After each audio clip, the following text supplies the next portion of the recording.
તમે આમ અત્યારના જગતમાં બે સાસુઓ વચ્ચે જે માથાકૂટો છે તમે જુઓ ને તો એ કામની નથી, અભિમાનની ઈગોની જ છે. કારણ કે અત્યારે તમારે શું ખાવું શું પહેરવું એવી માથાકૂટ નથી. કામવાળાઓ બધા જ પ્રકારના બધા કામ કરી જાય છે. કોઈ જ એવી વસ્તુ નથી કે જેની માટે તમારે બે સ્ત્રીઓએ ઝઘડવું પડે, કોઈ કારણ વગર વિવાદ ઊભો કરવો પડે. પણ આપણે બોલવા જ તૈયાર નથી. તમે માનો કે ન માનો, જે તમે ઓસડિયાઓ યુટ્યુબ અને ગૂગલમાંથી ગોતો છો ને એના બદલે તમારા ઘરમાં બેઠેલી વૃદ્ધ ડોશીમાને પૂછો. એક વસ્તુ યાદ રાખજો, અમારા ગઢવીઓમાં એક કહેવત છે, ન જાણે જોશી એ જાણે ડોશી. જ્યોતિષને ન ખબર એટલે એ જોશી, એને ન ખબર હોય ને એટલી ખબર આ ડોશીમાન છે. અને તમારા કરતાં વધુ અનુભવ આ પેઢીના ડીએનએને સાચવવાનો છે. તમારા છોકરાના પપ્પાને એણે મોટા કર્યા ને એના પપ્પાને એને મોટા કર્યા.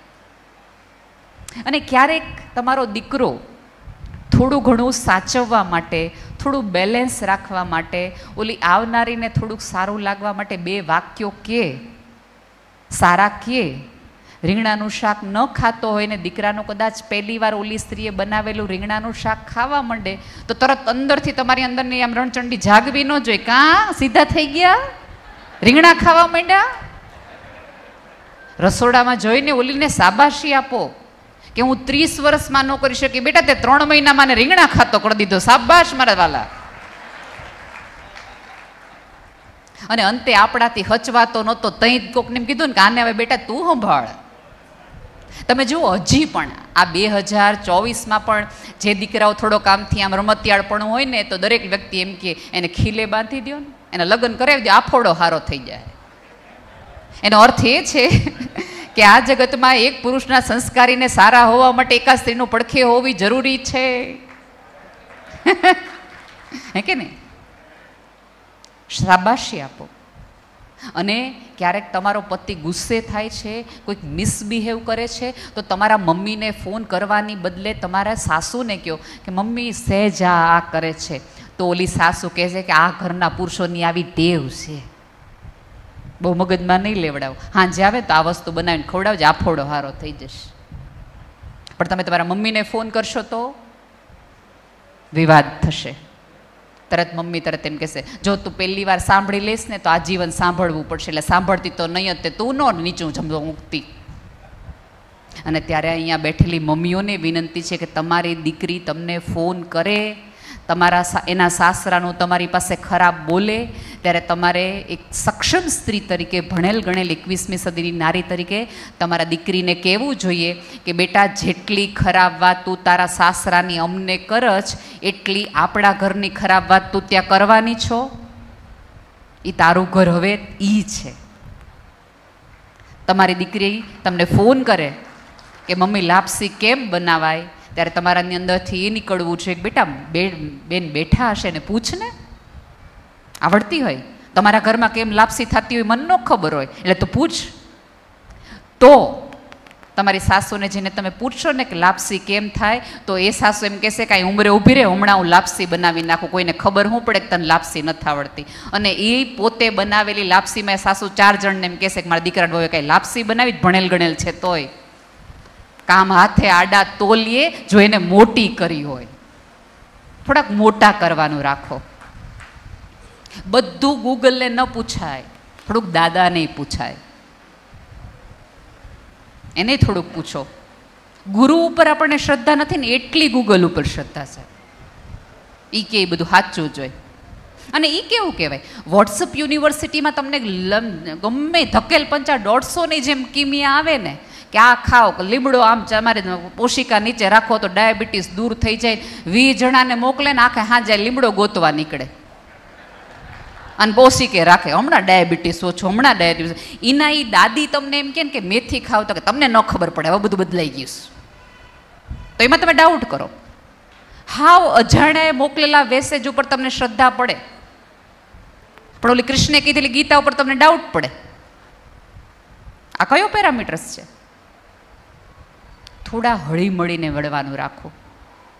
દેરાણી જેઠાણી છો અલગ અલગ રસોડા થઈ ગયા, વ્યવસ્થાઓ થઈ ગયો હોય, પણ બંને સાથે મળીને નક્કી કરો કે આ કુટુંબને આ શાખને એક રાખવા માટે આપણે બે આટલું આટલું જતું કરવું પડશે. મહિનામાં એક વખત આપણે સાથે જમવાનું રાખશું.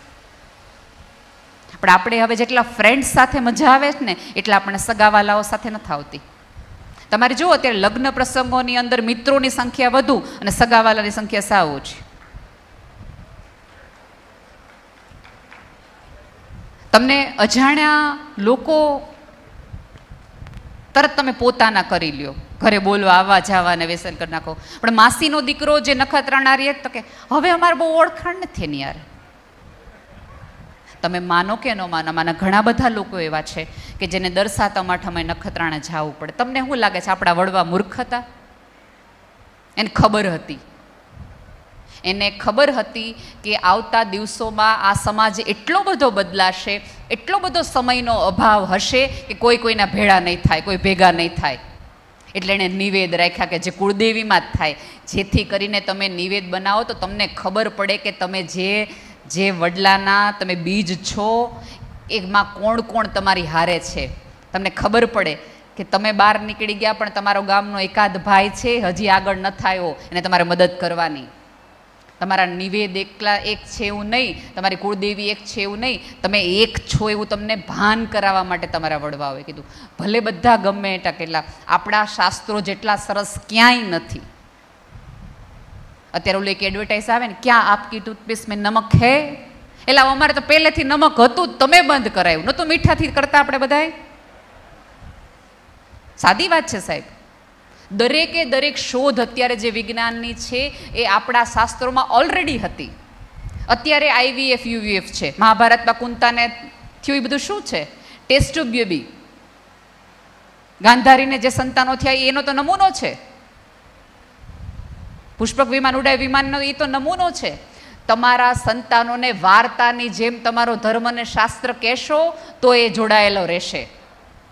આ પેઢી અંધશ્રદ્ધાથી આગળ વધે એમ નથી, એ સમજથી આગળ વધશે. એટલે એને જોડાણ કરો, થોડુંક સમજાવીને કહો.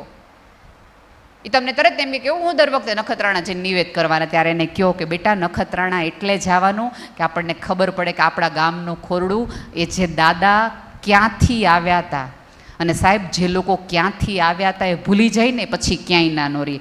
જે વૃક્ષ જમીન સાથે સંપર્ક છોડી દે એ ફળ આપતો બંધ થઈ જાય, એ વડલા હુકાઈ જાય. અને તમારું મૂળ એ તમારું ગામ છે, તમારું કુટુંબ છે, તમારી નાત છે. બાકી આવડા મોટા પ્રસંગ કરવા શું કામ જોઈએ? હો એના ઘરે મજા ન કરે રવિવારે? કાંઈ કારણ ભેગું થવાનું? કારણ કે તમે ઈચ્છો છો કે અત્યારે જે નાના નાના બાળકો તમારી આજુબાજુ છે, કારણ કે હવે તમે આમ જુઓ ને તો આપણે બધાને એક એક જ સંતાનો છે, એને કોઈ બીજા ભાઈ નથી. તો આ નાતમાંથી જેણે ભાઈ બેન મામા માસી કાકા કાકી દાદા દાદી ગોતવાના છે. એટલે ભેગા કરો. અને અત્યારે કેવું થાય કે આવા સરસ પ્રસંગો હોય ને એટલે નાના સંતાનોવાળી કે બાળકોવાળા છે ને એ નો આવે, એ નો રીએ ત્યાં.